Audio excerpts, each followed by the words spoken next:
The recording started, Ms. Varela? Yes, Your Worship. It isn't on the district website yet, but should be momentarily. Okay. So it is out on social media. So, for anybody watching this for in future and wondering what was going on, there's an issue with our Granicus, which provides the live streaming service, with their servers, and we're unable to live stream this. So we are recording it. We just took a bit of a recess to see what we could accomplish on our end from a technological perspective, and to ensure that our notification process and dial-in process and our applicants are all aware of what's happening. So with that, time is now 7:48, and we will reconvene this meeting. Call it back to order. We have Councillor Braithwaite back on the line, and we are back to item number 4, the Oak Bay Marina Lands and Lease. And we have again Ms. Bay just doing a quick overview. Go ahead, Ms. Bay. Thank you, Your Worship. The purpose of this report is to obtain council authorization for a request for proposals document that seeks proposals for a new 30-year lease of the upland and foreshore aquatic crown lands associated with municipally owned marina facilities located at 1327 Beach Drive. Committee of the Whole reviewed an earlier draft of the RFP document last week. Staff have revised the draft RFP in response to the feedback we received from Committee of the Whole.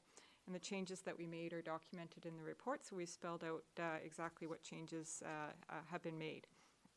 Staff recommend approval of the revised RFP and seek Council's authorization to post the RFP. Thank you, Ms. Bay. Are there any questions of staff? Councillor Appleton? Thank you, Worship. And my thanks to staff for following up on my previous comment about the mapping, which is unclear. So thank you for that. Just for my own clarity, and I apologize if I'm being obtuse at this stage of the game, but my understanding is that the RFP will trigger obviously a complete new lease.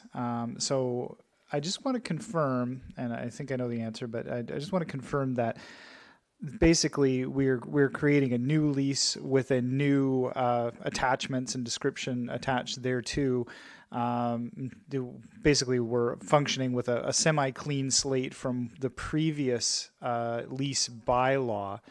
And I'm just wondering, and if that is the case, and we have the ability to draft that new language, whether or not that needs to be reflected in the RFP. It may not, but just for my own edification, because there's a long-standing 30-year lease with a bunch of described uses on it. So is it important to say in the RFP that those previous uses, unless they're specifically itemized here, are not necessarily going to be applicable to the new lease? Thank you, Councillor Appleton. Ms. Bay? Thank you, Your Worship. So there's a couple of elements to that need to be considered. The zoning that's in place on the site, of course, continues. So there are uses that are permitted in the zoning that will continue and transcend the lease.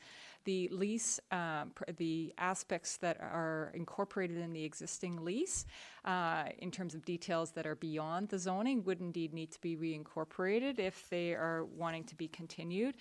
There is a note in the RFP in terms of the Appendix D. You'll see that it says a contract for the lease of marina lands and marina will be negotiated between the parties and will form part of the agreement. So that's where we acknowledge that the exact particulars of what will be part of this will be part of the negotiation process. So it's not something that we're stipulating right from the outset, because it's something that we're going to have probably a fair amount of back and forth discussion between the district and the proponent. Councillor Appleton? Thank you, and thank you for that. I just, because as we've discussed, RFP language has to be so specific. It's a matter of will there be an unreasonable expectation that what was permissible under the previous agreement was permissible under the new one? So I appreciate that. And then just with respect to the mapping, and I see that sort of new mapping is being created, and I understand that that specificity is kind of being incorporated, but essentially the intention is to lease the same physical space as from the previous lease in terms of the physical legal lots. That's correct, Your Worship. So the lots themselves have not changed.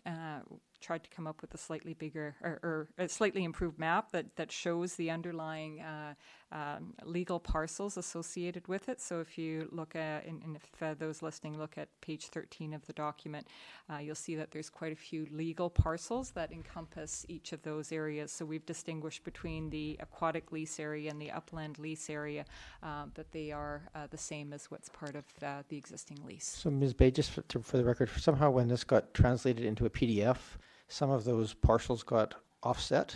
So the map is actually got a little, is not right on the PDF version of that. So before it actually goes out, just for some, I don't, it's odd, but they've all been, some of them have been offset for some reason. So just double check that map before it goes out. Yes, Your Worship. There are some mapping challenges with overlaying the various parcels on top of this. So we'll see what we can do, but we may not be able to do much better than this. But if we're not, then we can certainly provide an explanatory note to that effect, so that people are aware of what's going on. Okay, thank you. Councillor Appleton? Sorry, just one. Thank you, Your Worship, for one last follow-up question through you to staff. So that in the previous lease, it describes that it gives a physical description as a map, essentially the area outlined in red, quote unquote, that's been deposited at the land title office, and that's the same area that we're talking about here.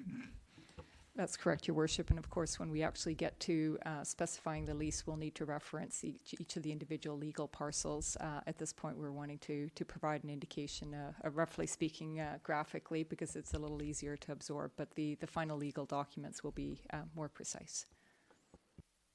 Thank you. Councillor Patterson? Thank you, Mayor, and through you to Ms. Bay. In the existing lease under 12.8, there is an option to for the leaseor to purchase from the leasee the floating docks. And so I am just wondering how that would be handled in the negotiations for a new lease. Ms. Bay? Thank you.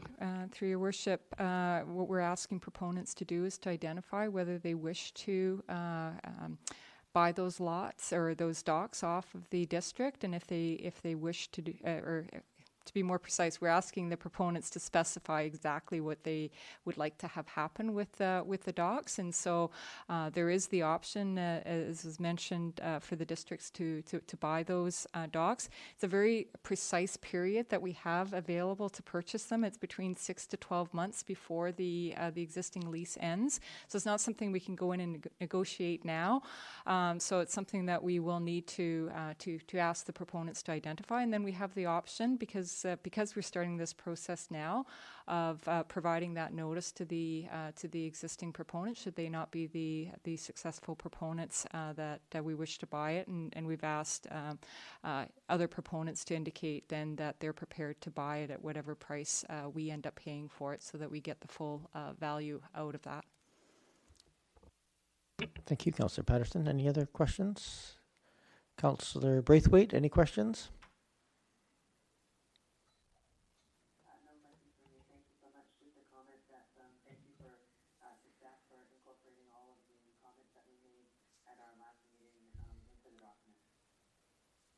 Thank you.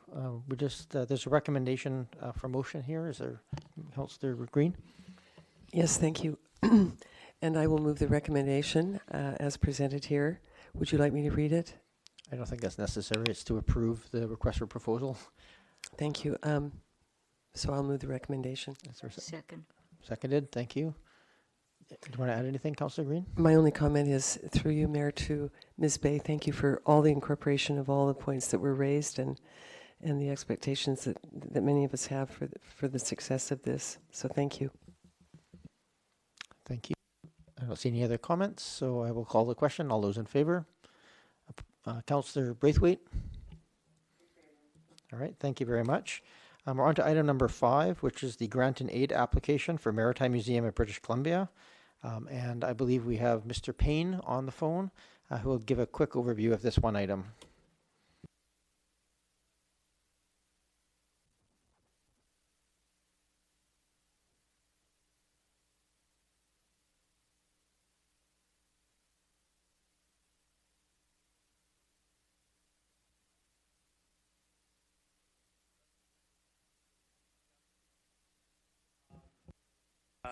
totals $3,000 is the request, and there still is approximately $22,000 remaining in the budget for this request or any other request that may come forward. Thank you.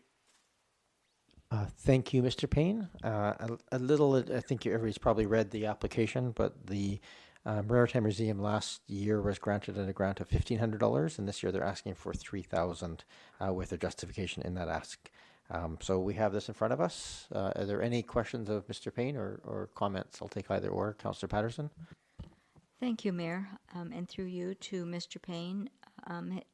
Has any information been provided about the use of the funds, if the programs have actually been active or if they were suspended during pandemic? I'm just wondering if there's any update that gives us a little more insight into the ask of this proposal. Mr. Payne? Thank you, Your Worship. No additional information has been given other than the annual report from last year's programming, but I believe that Councillor Patterson was referring to this year's programming. It appears from their budget that this particular program is supported by many different funding sources, some which have already been secured.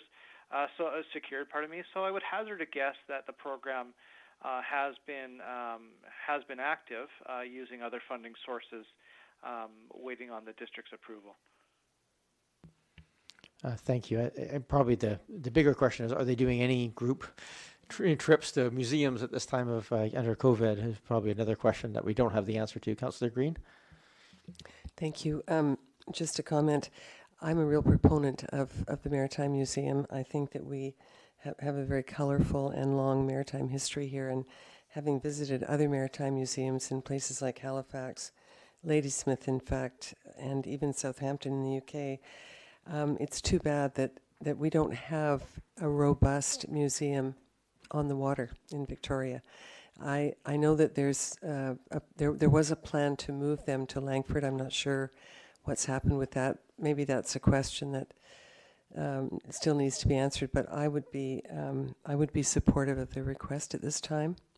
Thank you. All right, thank you. Councillor Braithwaite? Mayor Murdoch? Yeah, go ahead, Councillor Braithwaite. Thank you, Mayor Murdoch. I think it's a question for Mr. Payne. Mr. Payne, I noticed in the application where it says list other sources of potential income, it does talk about the Township of Esquimalt, District of Saanich, City of Victoria, and gaming, etc. I'm wondering if that was supposed to be reflected under revenue or not, because I don't see it other than BC Gaming grant, which is at $46,000. I know it says that these amounts will all be requested for 2021, but is this not a request for 2021 as well? And so why would those amounts not be reflected in the budget? Thank you. Mr. Payne, do you know that answer? Through Your Worship, no, I'm afraid I don't. Councillor Braithwaite? Okay, thank you. I agree with Councillor Green's comments that it's a very it's great to support the Maritime Museum of British Columbia. I don't feel comfortable doubling the grant from last year. I might consider increasing it to $2,000, but I don't think I would feel comfortable increasing it by double. Okay, thank you, Councillor Braithwaite. I'm looking for a motion, which would be to, I guess, either refuse or to name a number to include in the grants this year. Councillor Green. Then Councillor Green has her hand up. I'll just take a motion here. Go ahead, Councillor Green. Thank you, Mayor. I would agree with Councillor Braithwaite. There are some details that require clarification. Having said that, I would move that Council consider the grant in aid application for the Maritime Museum of BC in the amount of $2,000 rather than $3,000. Second. So that's moved and seconded. Is there any discussion on that? Okay, I'm not seeing any discussion on that, so I'm happy to call the question then. All those in favor? Councillor Braithwaite? In favor. Since you made the motion, I assume that, but never a good idea just to double check. So that passes. So that grant will be approved in the amount of $2,000. Thank you very much, Mr. Payne, for joining us on the phone tonight for that item. On to item number 6. This is the tender award for Kings Road drain installation. I believe we have Mr. Haran joining us by phone. Is that correct? Yes. Yeah, so he'll be on the phone. Mr. Haran, our Director of Engineering, to present this item. Mr. Haran, are you there? Yes, I am. Can you hear me okay, Mayor Murdoch? Yes, we absolutely can, Director I am, Haran. starting off on the wrong foot, it seems. Go ahead. Okay, thank you very much. So we've had a busy and successful year for our storm and sanitary sewer rehabilitation program for this year, having already delivered over $800,000 worth of sanitary and combined sewer rehabilitation, over $475,000 of storm sewer trenchless rehabilitation, and as well as the Heron Street conventional storm, which is worth almost $300,000, with another $75,000 of storm spot repairs coming in the next 4 to 6 weeks. So knowing that our Oak Bay forces would be at capacity this year for capital and operations work, we set a key program objective for the year to develop a shovel-ready project that could be tendered for completion by a suitable construction contractor. So the Kings Road Storm Drain project was selected to meet this objective. In the future, we'll be required to expand this program so that reports such as this will identify a group of projects submitted for bidding and construction 6 to 12 months later. In this case, 5 tenders were received and the submissions were reviewed, not only on price, but completeness of the submissions, construction timelines, experience and references of the contractors, of the bidders. And I'll just take a moment here to say, to apologize, because there's some missing information in the report. There's only one recommendation without the options listed. So essentially there are 2 options. Number 1, that the contract for the Kings Road drain installation be awarded to Don Man Excavating Limited in accordance with their tender submission in the amount of $416,705.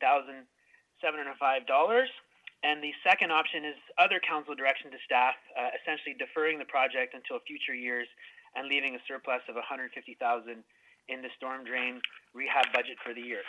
So just the final comments here is, so we know that the commitments to infrastructure spending in the 5-year plan are growing to get closer to sustainable service levels. And we know that we must develop our ability to expand our project delivery capability in order to turn those asset management funding increases into new water mains, sanitary sewers, and in this case, storm drains. So therefore, we're recommending contract award as per the report of the new Manager of Engineering Services, and I'm happy to address any questions at this time. Thank you. Thank you, Mr. Haran. Councillor Green. Yes, thank you. Through you, Mayor, to Mr. Haran. Thank you, Mr. Haran. Just a question for clarification on the tender prices on page 2 at the top. Can you explain the disparity between the first tender price and the last one? Or you know, there are 3 actually that are quite a bit higher than the first 2. Just a brief clarification on that. Thank you. Mr. Haran. Yes, thank you for the question. It's difficult to know specifically exactly why which bidder would have put their exact prices, but it's fairly common. Our understanding is it really depends on scheduling. So in this case, there's a timeline of when we wanted the project to be done, which is this fall. So the idea is some of these higher costs that are tender costs probably reflect the idea that these companies could do the project, but they're likely committed elsewhere or have to mobilize new forces and equipment to be able to meet the needs. So if we were willing to pay that price, we could get that work out of them. But if we weren't willing to pay it, then they wouldn't be willing to do the job. So the costs that are lower match the expected costs, a lot closer to what we expected to happen, which likely represents these bidders being able and willing and available to do the work in the timeline that we asked for. Oh, thank you very much. And don't get me wrong. I think the Don Man tender is great. So thank you. Thank you, Councillor Green. Are there other questions? Councillor Appleton. Thank you, Your Worship. And through you to staff, I just wanted to note that on the agenda amount and the amount quoted by the director at 416,705 is actually different than the number that's in the report, which is 419,840. So that's not a big discrepancy, but I just note that it's a discrepancy. Mr. Haran did mention the lower number, but number in the report is 419,840. So can just clarify on that?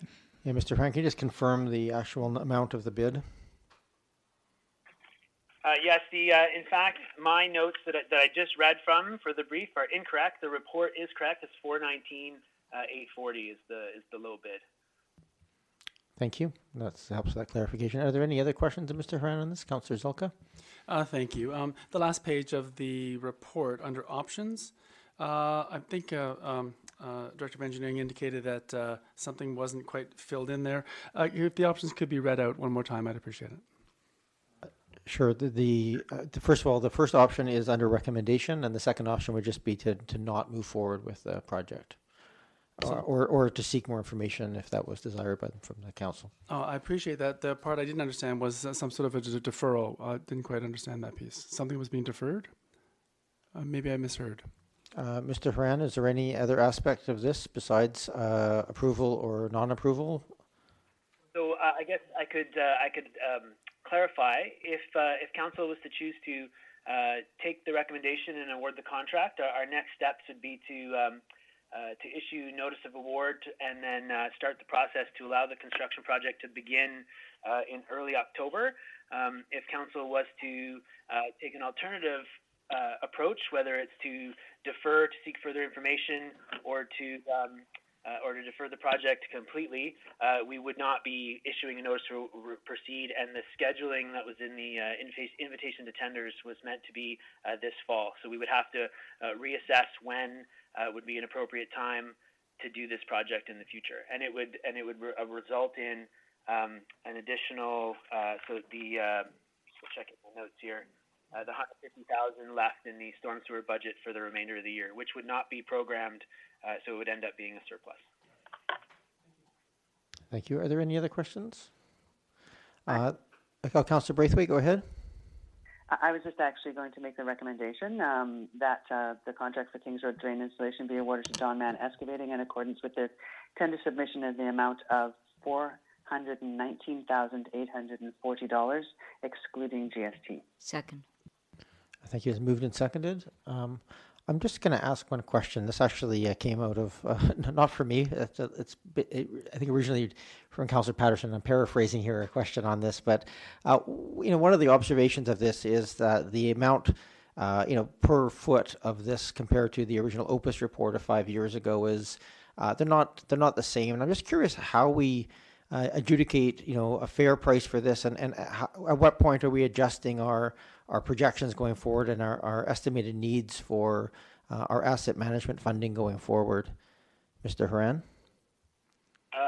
Thank you for the question. So there's two aspects to that question, I think, to best answer. The first aspect is in assessing currently, right now, based on the whether this contract is worth, like in terms of the costs and the scope of work, whether this is worth it to make a recommendation, and definitely what we use for that is a comparison costs, not so much in Oak Bay because this is our first project of this kind that we've gone to tender in this way, but in terms of our consulting engineers and our own staff assessing what the costs are in the South Island, it's reasonable, and it was what was, before we went to tender, what we expect, roughly within $10,000 of what we expected the final costs to be for this contract. So as a decision of does this match our expectations, the answer is yes. So that's the first part of the question, and part of the reason why we're recommending making the recommendation that we are. The second part is assessing, well, what does this mean in terms of the big picture? So you're correct to observe that based on the Opus report that was done in 2015, it specifically in the stormwater portion of the assets. If you look at the calculations for what the unit costs would be for a project of this kind, they're much lower than what they've turned out to be. And there's a couple of reasons for this. The first is that the Opus report didn't use, and it does mention in the report that this is the case. They didn't use unit rates that reflect the Oak Bay's actual costs. So they used, actually don't know exactly where they got their unit rates from, but they ended up being, as expected, lower than they would be in Oak Bay or the South Island. The other aspect is, since that time, the construction costs in the South Island, there's been cost escalation each year between about 5 and 10%. So the costs, even if they were lower back in 2015, if we had them exactly right, the costs would have gone up over time, which is a trend that we're observing across the whole South Island as well. So in general, what it means is, as we move forward as a relatively, in terms of our beginning steps of our asset management program, we're going to need to start taking this real data that we're learning about the actual costs of these construction projects as we ramp up what we have been doing in the last year or two here in Oak Bay, and use those numbers to better inform what the future savings need to be to achieve sustainable service delivery in the district. For now, what we're using is the best estimates, and then starting to collect data on our own projects to help inform where we're going forward. But the last thing I guess I will say on this one is, as we mentioned in 2017, 2018, and then last year, as we talk about the asset management program, we recommended targets in terms of asset management funding and long-term infrastructure sustainability, but we were pretty certain that as time went on, as we did better condition assessments, collected better data about the status of our infrastructure, that the targets would likely need to be moved higher rather than lower. But since we were below those targets, it was just made good sense to make the recommendation and start the savings programs, and then better refine our estimates as we go on. I hope that answers the question. It did very thoroughly. Thank you, Mr. Horan. I have no issues with the recommendation here. I just was curious. So, Councillor Patterson? Just one question, if I may, Mayor, to staff, just as a follow-up to that, because I did put that question forward to Mr. Horan, and it's something I will circle back to it probably at strategic priorities when it's more appropriate. Because this the asset management involves several departments, really. But I'm wondering, I am very pleased that despite pandemic, that so much of the infrastructure work is able to proceed this year, so that is great. And I'm just wondering, out of curiosity, from Mr. Horan, if he could give us, shed a little glimmer of light about what is perhaps ahead, wondering if you're also going to seize the opportunity, perhaps be working with some of the contractors to work forward so that we even beyond and into 2021 and beyond, just on this sense that you are getting obviously some it looks to me from the Canadian construction pricing, we're getting some actually relatively good pricing at a difficult time. So, I'm all in favor of seizing the opportunity if we can. Maybe Mr. Horan, Mr. Horan could just give us a couple of comments in that respect. Sure, Mr. Horan. If you look, do you have any sort of insight as to what you're looking at in terms of volume of projects in 2021? Well, I think the best way for me to answer this question is in the future, I'll be able to bring very specific data so you can see the progress that we've made since Council started making the decisions about strategic direction for asset management improvements since 2015, 2016. But the overall amount of rehabilitation that's going on, storm, sewer, and water in the last 4 or 5 years is quite significant. But the point I guess I'm trying to make is we have, in the last 2 years specifically, really working hard to try to get ahead of the game, to try to design and prepare shovel-ready projects as much as possible to fully program our capital improvement program in terms of to match the funding that's available. And so far, we've been able to do that. But as predicted this year, we're kind of at the limit of what we can do, which would be a problem. But we already made the recommendation and have grown the team in terms of adding Mr. Rennick, the Manager of Engineering Services, and as well as some short-term consulting engineering contracts to accelerate how much capital project development we can do. So the plan is to actually deliver and plan ahead beyond in the next 6 months, beyond into 2022, and be able to report out on that a little bit too, in terms of we're going to do more in 2021 and beyond, and be able to show what some of those plans are so that the council and the community can see the progress that's being made in this capital project delivery area of engineering and public works. All right, thank you, Mr. Horan. You're not in the room, but I can tell you that Councillor Patterson smiled at much of what you were saying, so thank you. And was any other comments or questions? So there was a motion on the table, I believe, that to approve it as it is. So the recommendation, seeing no other discussion, I will call the question on it. All those in favor? Councillor Braithwaite? In favor. Thank you. All right, thank you very much, Mr. Horan. And we have next up on our table, item number 7, consideration of temporary protection order for 785 Island Road.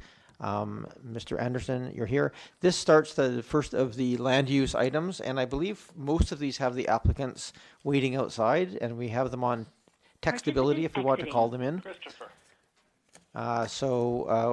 What we'll do as we go forward is just I'll manage the process. If the council wants to delve into any of these items in detail or have questions, then we will call the applicants in, and if not, we will deal with them more expeditiously and not. But we have the option available to us, I believe, for pretty much all of the applications here. So with that, Mr. Anderson, why don't you make the introduction, and we'll get some direction from or questions from council. Thank you. Thank you, Worship, members of council. The item that we have before us is related to a current temporary protection order we have put in place with respect to 785 Island Road. That order was agreed to and directed by council July 27th, 2020 meeting, and it was to undertake further consideration of the heritage value of the home. And that direction was in response to receipt of a building permit application to demolish the existing home on the site.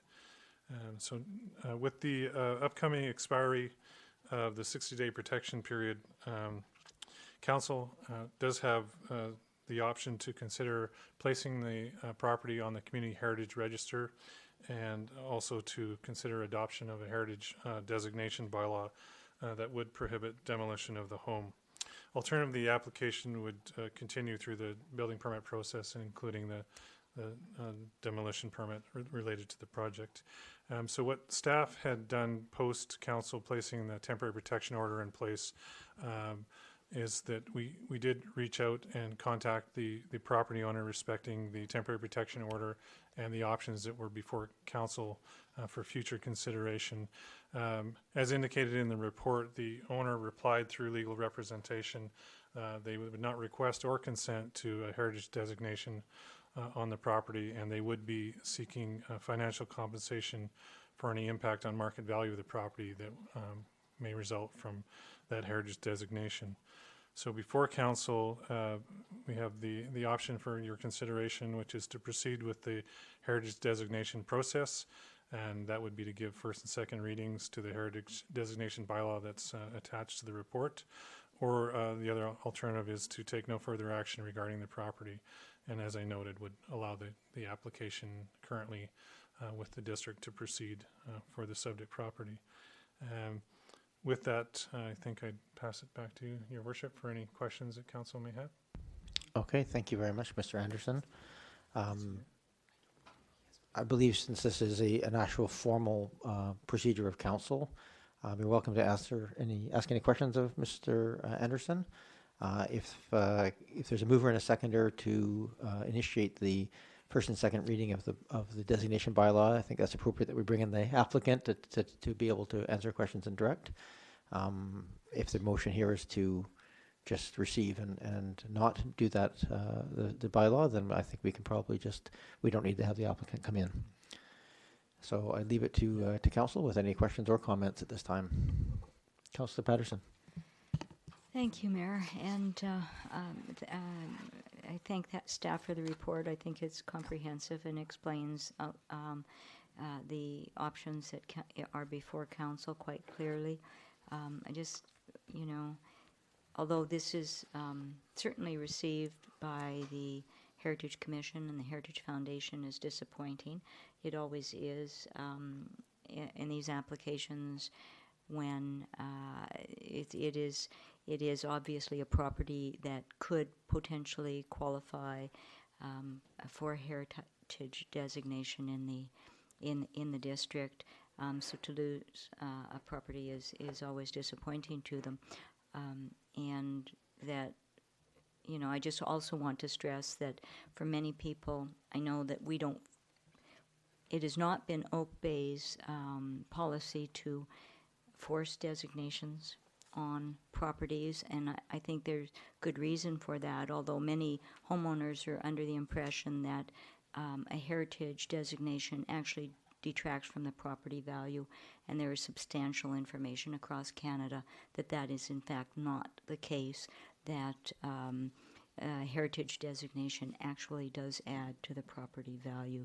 So this is indeed very disappointing, but certainly we don't have any guidelines or policies here in Oak Bay to that would give us direction to proceed in negotiating for maintaining the property as it is.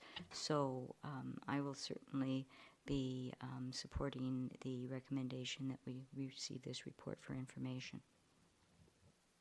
So was that a motion to receive the report? Yes. That's moved. Is there a seconder for receipt? Councillor Appleton, thank you.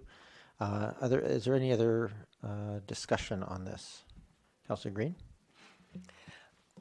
Thank you, Mayor. I'll just make a few comments.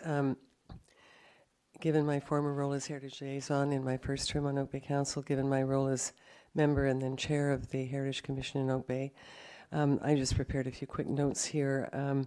This iconic home, if demolished, represents a huge loss to our Oak Bay heritage and history, such a legacy that spans history and countries, both here and in England. Retaining this home respects this legacy and those who lived here, all personalities who are notable. Unfortunately, the record of heritage in Oak Bay should be based, or fortunately, the record of heritage in Oak Bay should be based on gains, not on losses. And unfortunately, in this case, this is a loss. I reread the statement of significance. The home itself has huge appeal from the street. The setting is wonderful, and what we risk every time we lose a home like this is that we end up looking like every other urban center. And what differentiates Oak Bay in many respects is the heritage fabric of homes and neighborhoods in this municipality. So I see this as a huge loss. Thank you. Thank you. Is there anyone else who wishes to speak? Councillor Braithwaite? I'm good, thanks. Okay. Not seeing any other hands come up. So the motion on the floor is just to receive, which would put it into the designation process and the end of the temporary protection order. Any other discussion? Councillor Braithwaite or Councillor Green, sorry. Sorry, just a question of procedure. So if I oppose the motion, I'm opposing it based on the fact that I would like to see an alternative. But is that acceptable? Yeah. It doesn't mean that I don't value the report or the staff who prepared it. It's just. Yeah, that's correct. If the will of council is that they want to move forward with first and second reading to designate the building, they would defeat this motion and move a motion to move first and second reading. That is the appropriate course of action. The motion in front of us right now is just to receive. Thank you. I just wanted to clarify. Yep, no, that never hurts to clarify the process, so thank you. Seeing no other comments, I will call the question. All those in favor? Councillor Braithwaite? Opposed. Opposed. And all those opposed? Councillor Green and Councillor Zelka. Councillor Braithwaite, yeah. Sorry, Councillor. Sorry, we have 3 opposed, and I'm in favor. So we actually that motion fails on the tie. Can I just suggest then, given that we're a 3-3 split and don't have Councillor Ney here, and the other motion is likely to fail on a split as well, that we might just refer this to the next council meeting and have the discussion there when we have all the council attending, because I think otherwise we're going to be stuck in a loop of opposing views here. Mr. Anderson? Yes, Your Worship, just to indicate that the temporary protection order expires September 25th. So I believe the next council meeting is September 28th. 28th, that is correct.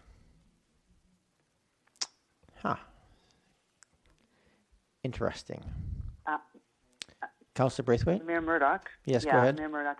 I appreciate what you're trying to do here is to give the proponent the fairest chance of having their request go through. I guess it's unfortunate that Councillor Ney isn't here.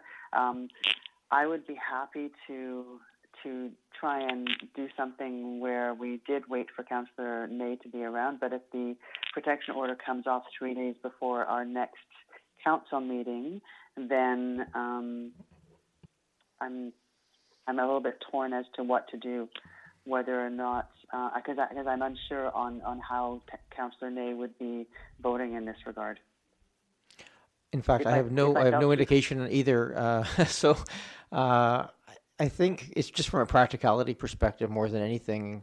If we need a tiebreaker here, that would probably be it. I think we may make an effort here to try and bring it back to a special meeting. I might just go to Ms. Varela here to see if we might call a special meeting on this one item, just given the timelines. Could I have confirmation of when the order expires?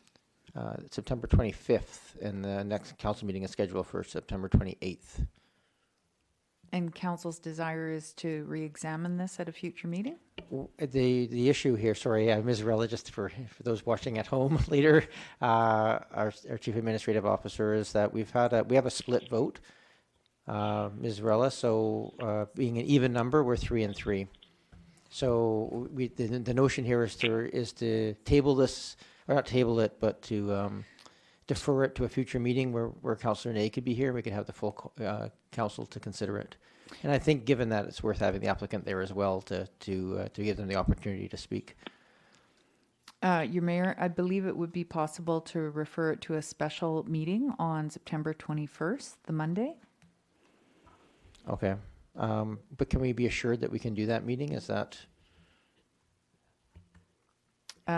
Right now, Your Worship, we do have that evening available. It's held for UBCM, so I believe we have enough time to notify, and that should be workable. All right. Just from a clarity of process here, if we refer this to the 21st and we can't make the 21st, what happens with that? If we refer it to a future meeting of council, does that allow a bit more flexibility in terms of a date if for some reason all 7 members of council can't make that date?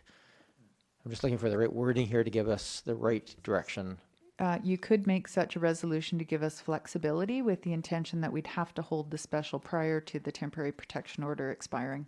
All right, so the motion then would be to refer this to a future special council meeting prior to September 25th. That would suffice, Your Worship. Thank you. Okay.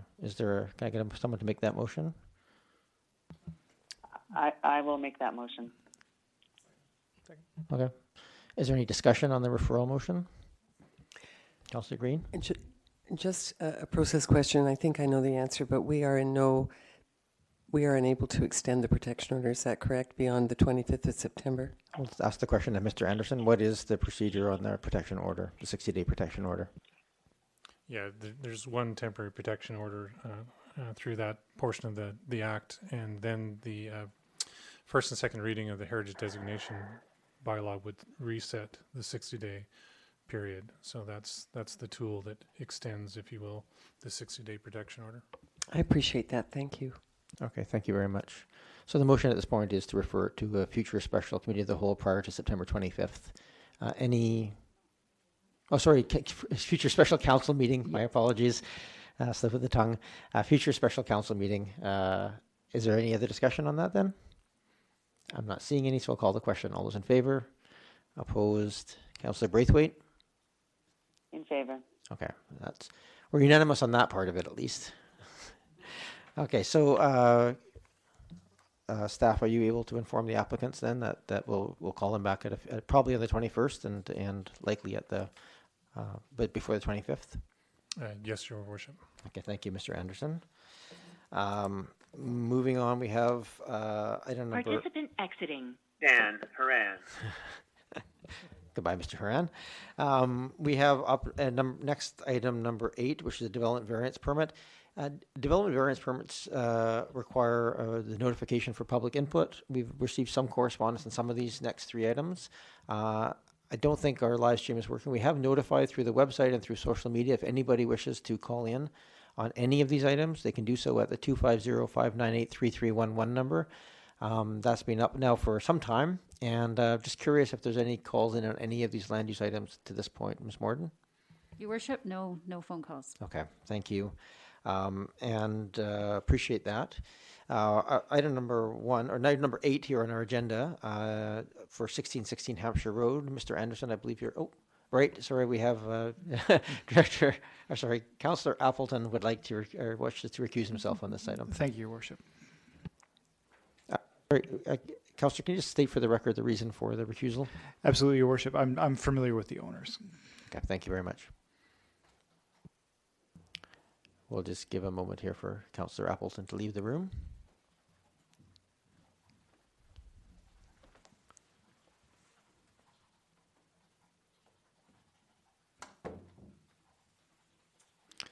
All right. So we have this in front of us. Oh, sorry, is it Mr. Anderson? I'll give it to you if you can. Would you like to introduce this? Thank you, Your Worship. This item is a development variance permit that was considered by Council on July 27th.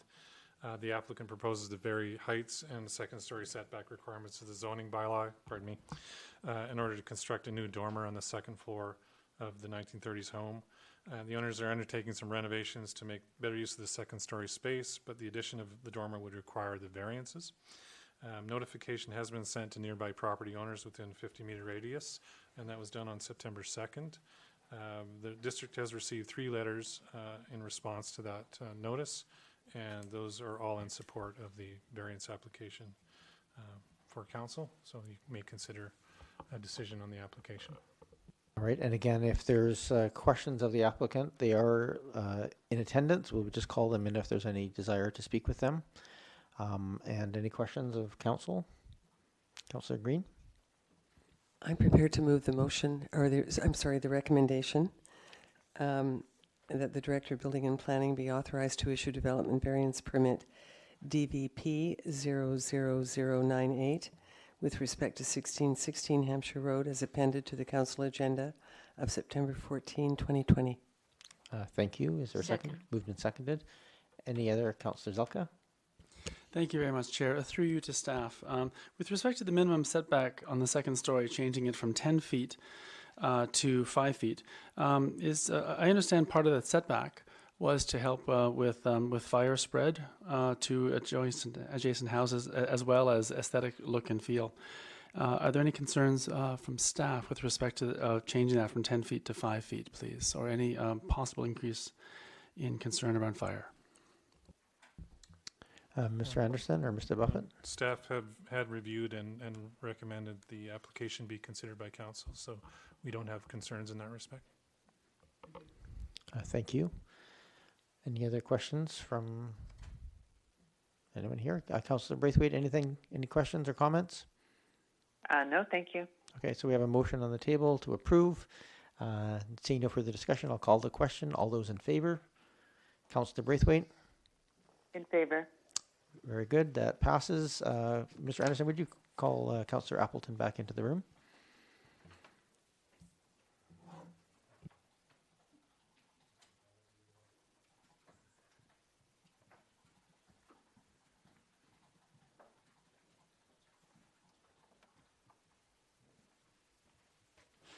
Welcome back, Councillor Appleton, and we're on to item number 9 now, development variant permit for 3140 Midland Road. Mr. Anderson. Thank you, Your Worship, members of council. Again, a development variance permit council had considered July 27th meeting. The applicant is proposing to vary setback requirements of the zoning bylaw in order to construct an addition along the front of the home. Notification was sent to property owners within a 50-meter radius on September 2nd. We have no correspondence received for this application, so council may now consider a decision on the application. Thank you, Mr. Anderson. Are there any questions of staff? I'll move the recommendation. Sure. Moved and Second. Moved and seconded. Thank you very much. I'm not seeing any other hands up for questions or comments. Councillor Braithwaite, anything for you? No, thank you. I'm going to ask Ms. Morden again. Is there any public input that have called in on this item? Your worship, no calls have been received. Okay, thank you very much. And with that, we'll come back to this table. I'm seeing no further discussion. I'll call the question. All those in favor? Councillor Braithwaite? In favor. That passes. Thank you very much. We're moving on to item number 10, our third and final development variance permit for 3375 Cadbrook Bay Road. Mr. Anderson? Thank you, Your Worship, members of council. This development variance permit application was considered by council July 27th. The application is to vary the interior side yard setback requirement of the zoning bylaw in order to construct a new detached garage, which would replace the existing attached garage. As noted, notice was sent to property owners within a 50-meter radius on September 2nd. The application, we have received 3 letters of support.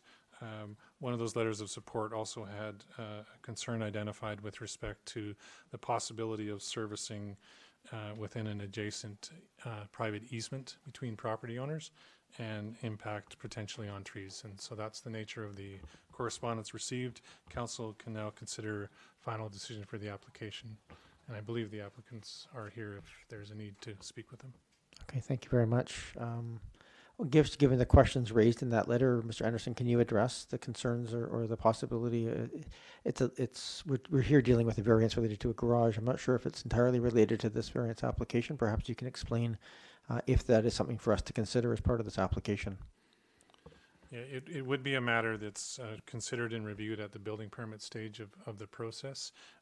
It is, as I mentioned, a private easement, and whether or not there is a need for servicing to be provided or modified within that easement area is not yet determined by staff, and that certainly would be something that would be done at the building permit stage. And if there are any issues associated with servicing works or impacts on trees, that's also addressed at building permit when we apply our tree bylaw and we have a look at any tree protection issues. Thank you. Okay, thank you, Mr. Anderson, for that clarification. Are there any other questions of staff this time, or of the applicant? We can call them in if we have any questions. I'm not seeing any. Then just look to, and Ms. Morden, is there any phone calls that have arrived on this item? No calls for item 10, Your worship. Okay, thank you very much. So back to this table. Need a motion? I'll move the recommendation the Director of Building Planning be authorized to issue development variance permit DVP 00100 with respect to 3375 Cadborough Bay Road. Second. Moved and seconded. Any other discussion?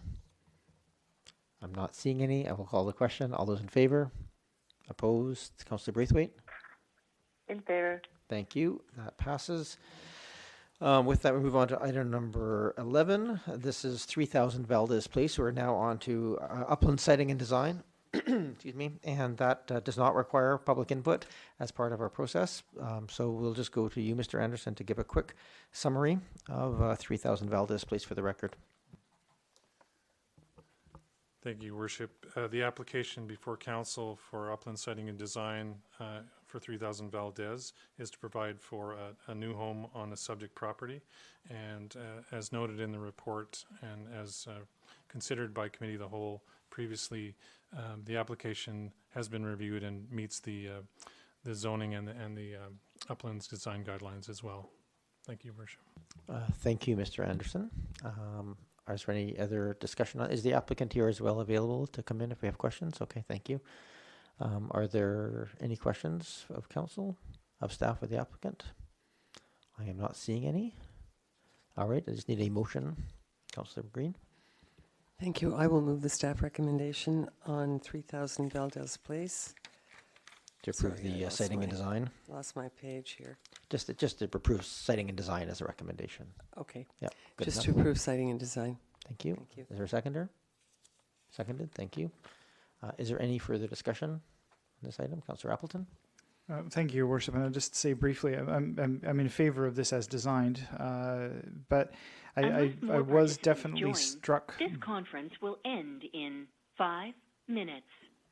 Enter *1 to cancel and continue the conference. That sounds important. We're having a It's okay. We will we're hoping that worked. If not, we may have to restart that conference call. So Okay, no worries. we hit the *1, but it didn't give any announcement that it worked. So we'll see if that worked or not. We're just an evening of technological hilarity here, I think. This is the. Sorry, go ahead, Councillor Appleton. Thank you, Your Worship.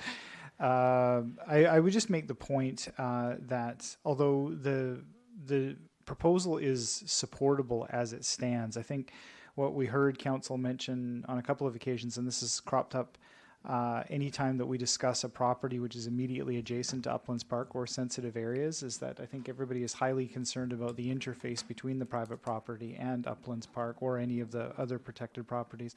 I'm struck by the need for potentially, in looking into the future, for some additional guidelines or design standards that would be expected of a landowner that fronts onto those publicly held areas.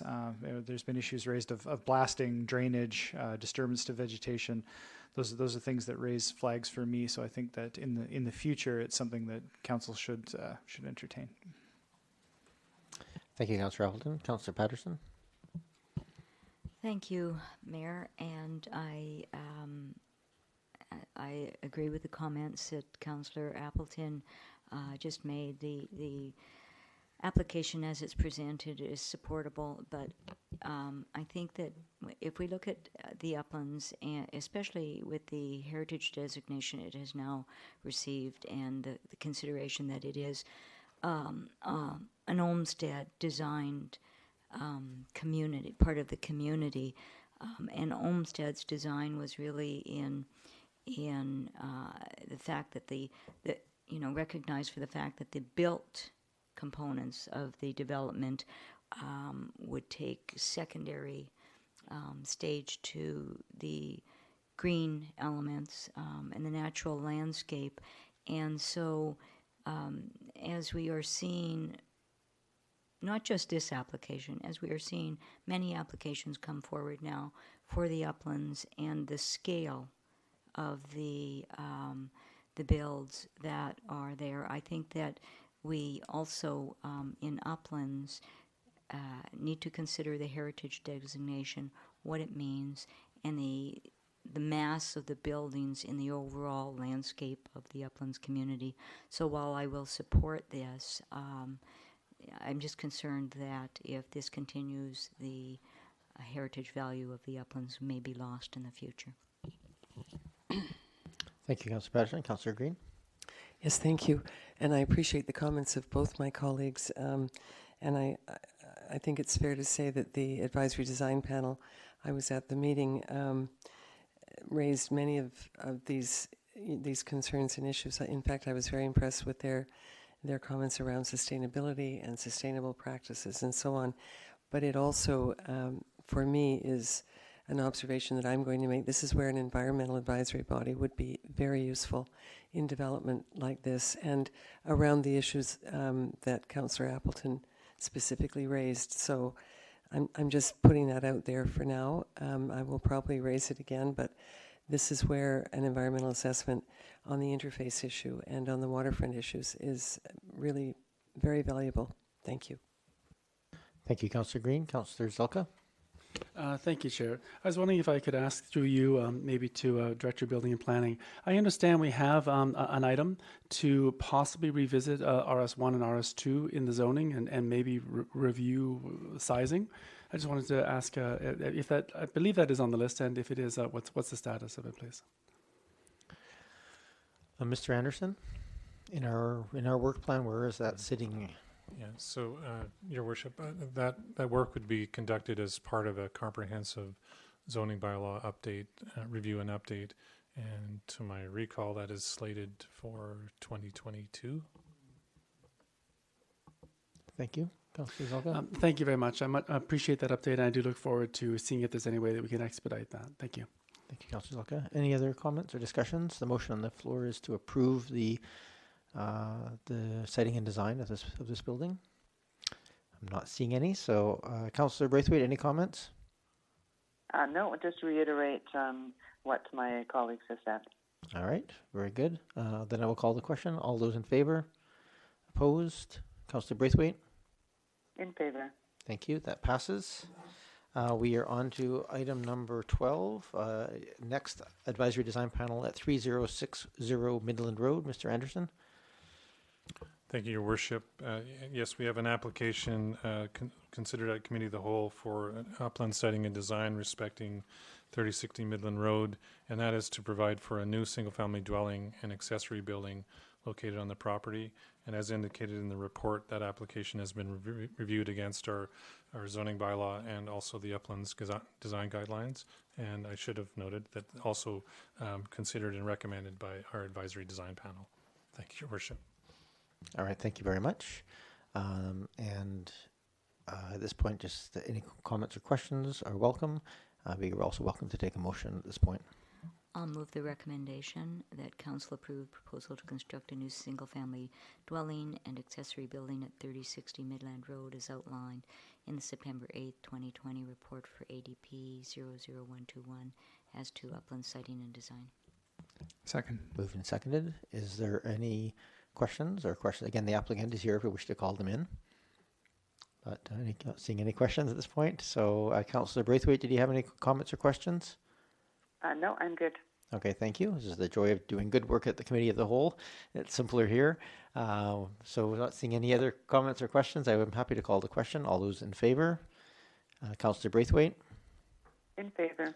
All right, that passes. So thank you very much for that. Mr. Buffett, you're informing the applicants as we go through. Thank you very much for that. Yes, it's a bit awkward right now without the room in here to hold people. They're having to wait outside or inside in their cars to be queued in here if we need them. So I appreciate them coming out tonight, even if they're not getting called in. Item number 13 is new business and verbal reports. First item under this is new business, and this is Councillor Zelka. You gave notice you wanted to bring forward a reconsideration motion. Is that correct? That is correct. Thank you very much. Shall I present it at this time?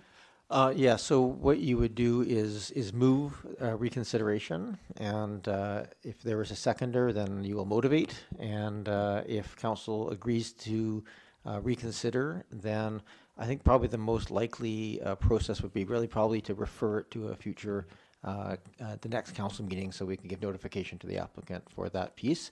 But first things first, you need to make the motion for reconsideration, and there has to be a seconder before we can get to the motivation part. So go ahead, Councillor. Well, thank you very much, Chair. And with respect to the item number 6 from the meeting of 27th of July, this was the last meeting just before our summer break. The strata conversion application for 2506 and 2512 Wooton Crescent. I wish to move a reconsideration of the motion of that item, please. This is the motion to approve the strata conversion. Yes. Okay, thank you. Is there a seconder for that reconsideration motion? I will second it for discussion purposes, just because it is a small lot development, and it is a little unusual. So I think it's worthy to have the discussion on this and see where that takes us. Okay, thank you. So it's moved and seconded. Councillor Zelka, you are welcome to. You're not motivating here on the meat of it. You're motivating it for approval of reconsideration. So with exactly. So at this point, just for clarification of everybody, because it's unusual, we don't have many reconsideration motions. The motivation here is to reconsider. If this is successful, then essentially the previous consideration of the matter is struck, and it becomes a live item again. Normally we would just deal with it at that time, but because it's a land use and it has an application, we would look to defer it to the next meeting to have that conversation. So the process here is, do we want to strike the last decision? So Councillor Zelka, over to you. Sorry for that preamble. No. I just want to make sure we're all clear on the process here. So thank you. I very much appreciate that, and I appreciate the fact that Robert's Rules of Order has this element in here for those of us with bad memories or not fast enough on the button when something goes through. And then I realized I realized that with respect to this item, I had a discomfort. So that's why I appreciate the opportunity to motivate as best I can for a reconsideration of this item. It's not that I wish to in terms of moving it forward, to in the end strike the actual creation of the strata conversion, but it is to try to rectify the fact that we have no policies to guide either staff or future proponents in this area, and that will be part of what I'll be moving forward should this succeed in terms of attempting to rectify, ideally, the policy void in this area. That's the essence of the concept of reconsideration in this point, moving forward. Okay, thank you. Just, if I may ask a clarification question on that, because giving direction to generate a policy would not be part of this application. So give you a bit more specific in terms of the application changes that and you would like to reiterate. I'm a student of history. Thank you very much, and I do appreciate the fact that one of the things I like to read is minutes of previous Oak Bay Council meetings, and one of the things that I've noticed in the wisdom of previous councils, and hopefully in the wisdom of this one, is that when a situation comes up that is unique or that is new or that is something that we've never dealt with before, such as a strata conversion, such as this, we've never dealt with this before. And staff has made reference in the actual staff report accompanying this item that the OCP provides no guidance. The infill housing aspect provides no guidance. The district does not have a policy respecting strata conversions. So basically, staff had absolutely no guidance whatsoever, other than the outline of the actual legislation. It was a made in legislature policy as opposed to a made in Oak Bay policy. So it just essentially provide an opportunity in context of an actual brand new situation to start the process, essentially most likely asking staff to look at this and to develop a policy in this area. That's essentially the essence of trying to open it up within the situation that we've never dealt with before. Many other districts and many other cities have dealt with this, and many other districts and cities that don't have a policy, it appears to me, have serious issues in this area for those ones that don't have policies. I would not want to have those sort of serious issues visited on us. That's why I asked to reconsider. Okay, thank you, Councillor Zelka. So that is the motivation for it. Is the seconder wish to add anything to the discussion? So the question, any other questions of staff or of Councillor Zelka at this point? Councillor Green? I appreciate Councillor Zelka's point, but is this the proper venue in which to make, is this the proper tool in which to revisit policy or to make new policy? I guess is my question in terms of a process or procedure. Is there another venue in which we could consider policy on matters like this? It's just a general question. I'm just not sure this is the, I have a question about the process, I guess. Right, and I'm loath to get too far into the minutia here because there's a motion for reconsideration on the points that Councillor Zelka made. However, I think the broader questions being raised, I think, are legitimate and probably important questions to ask. Certainly, it's part of the housing framework discussion as we look at our ancillary policies attached to those housing.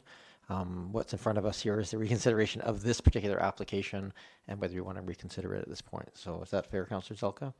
And then you're welcome to add anything as well. Listen, I very much appreciate that. We are the policy setting body. Essentially, staff looks to us for guidance. We don't look to them for guidance. They look to us for guidance. And since our OCP is silent on this, and we haven't, and we've never, for years, we haven't dealt with stratas because the whole concept of duplexes and dealing with the legal non-conforming duplexes have been sort of put aside since they're not really in our bylaws. We do know we have an issue in this area. We do know all of these legal non-conforming duplexes no doubt will be coming before us soon.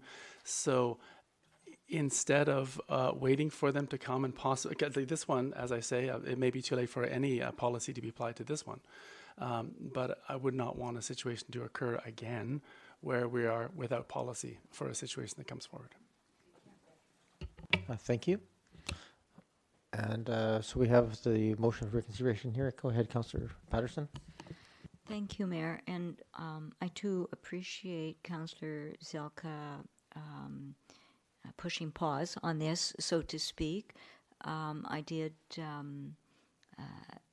you know, I have gone back to this application a couple times and looked at it because it was not typical. The duplex situation in Oak Bay is unique. My concern, though, is that, as Councillor Green pointed out, trying to develop the policy when you're considering an application, sometimes we are also, as a council, need to work and rely on staff to give us the best information for that application at the time that we have it. No doubt this will come up again when we do talk about the housing framework, but you know, I would be very concerned about sidelining applications so that we could develop policy around each application as it comes to us. So that's concerning, although I think it's valuable to have another pause for consideration, not just in this, but I don't know that I could support that we go forward with a reconsideration and reevaluate the entire application. Thank you, Councillor Patterson. Any other discussion on this? Councillor Appleton? Thank you, Your Worship, and through you.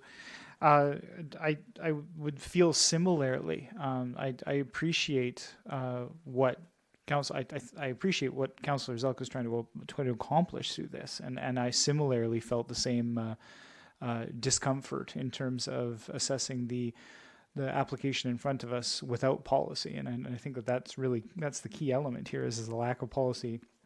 Definitely should be a flag for council. For that reason, I guess looking at it a different way, for that reason, I'm not comfortable with the reconsideration motion for exactly that reason, is that this was passed through council and there is not policy in place in order to guide our essentially changing our decision on that. So similarly, that there's not really an avenue to go back to that applicant and say, you didn't meet the standard at the time that was in place, even though that's a lack of a standard.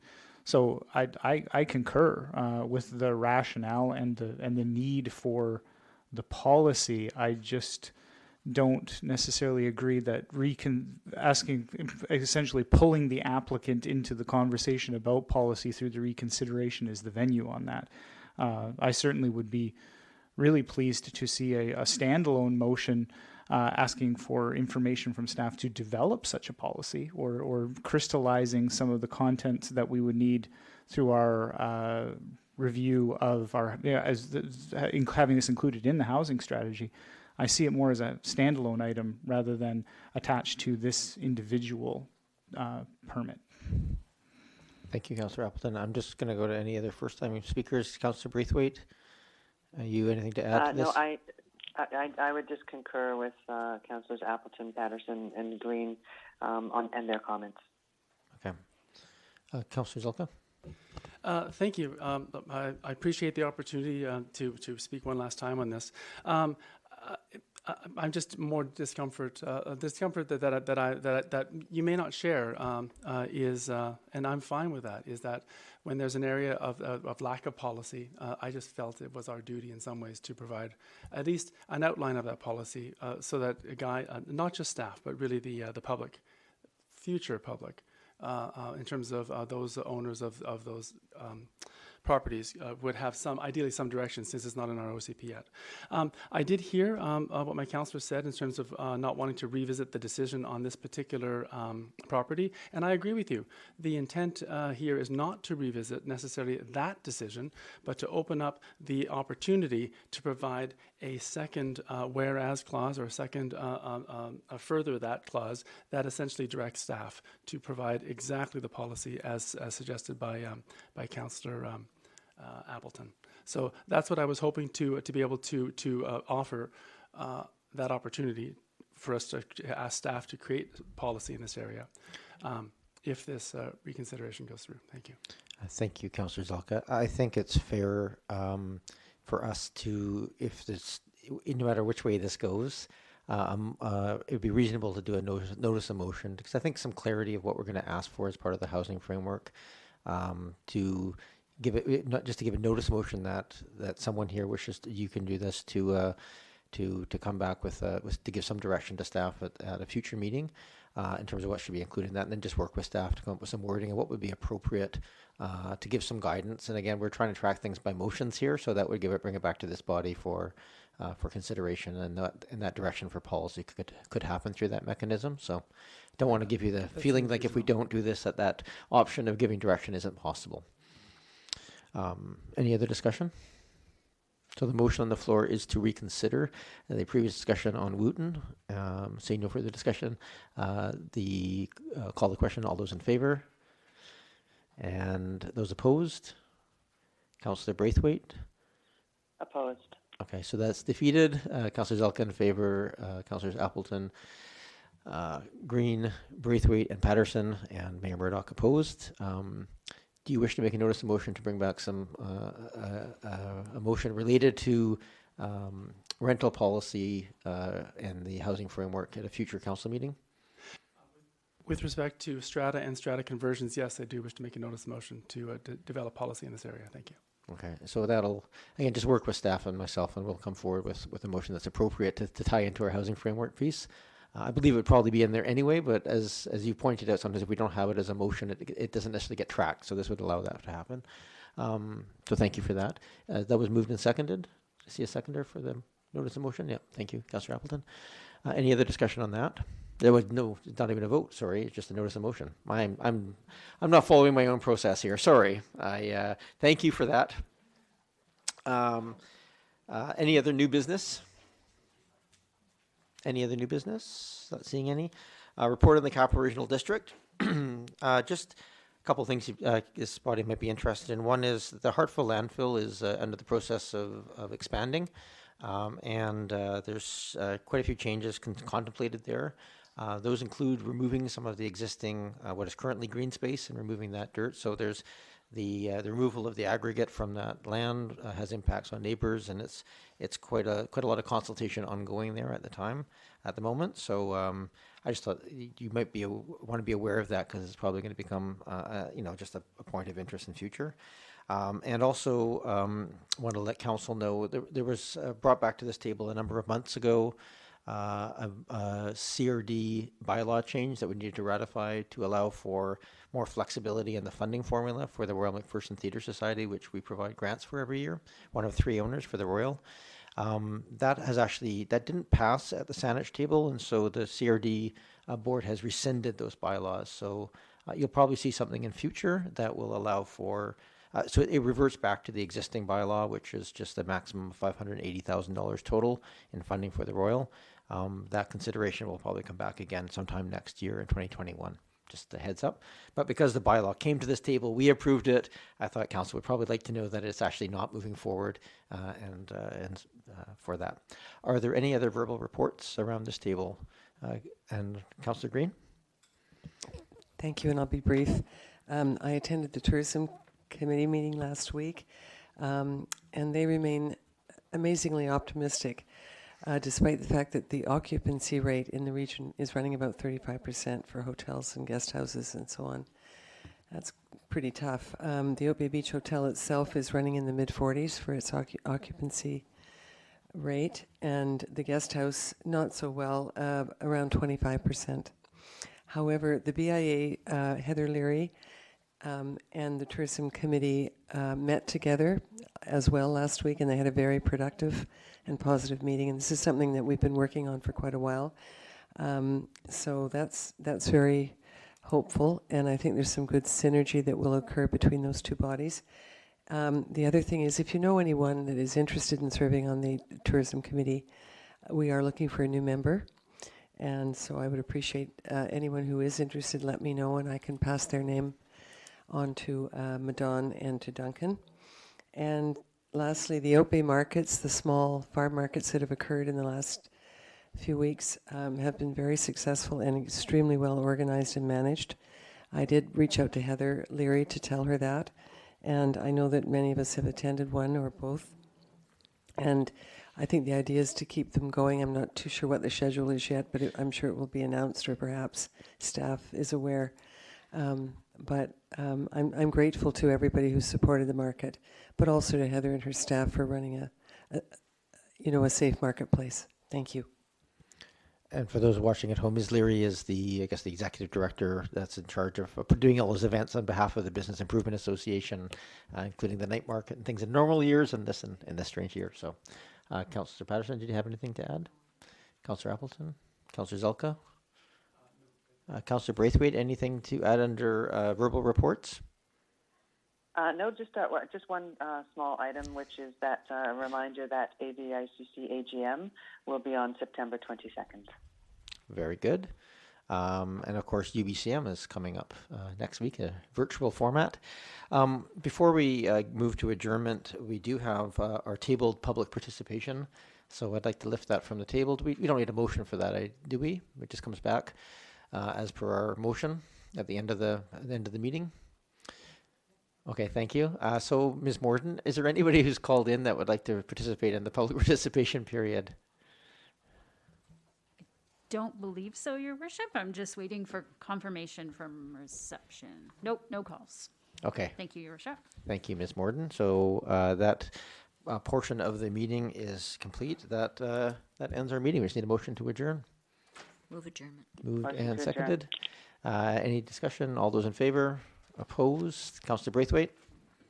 In favor. All right. Thank you very much. That adjourns the meeting. Thank you, everyone, for getting through that. Thank you. And hopefully the ghosts are done in our IT systems of streaming and trying to kick us off our own conference call.